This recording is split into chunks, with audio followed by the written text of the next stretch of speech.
Gagawa po ako ng ensaladang talong.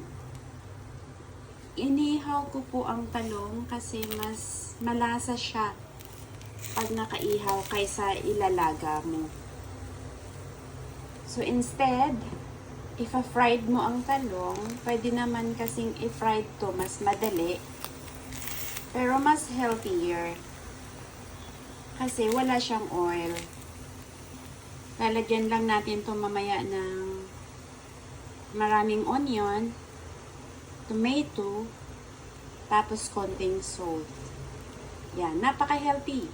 Walang oil dahil inihaw natin. Yan. Ito po ay tawag sa amin ensaladang talong. Ito po ay madalas naming ulamin sa probinsya dahil marami sa bakuran namin. Madali lang po magtanim ng talong kaya madalas namin itong nauulam. At iniihaw lang. Wala namang kaming pambiling mantika. Mas madali siya sa apoy. Ayan. Mamaya po, papakita ko pag natapos na tayo.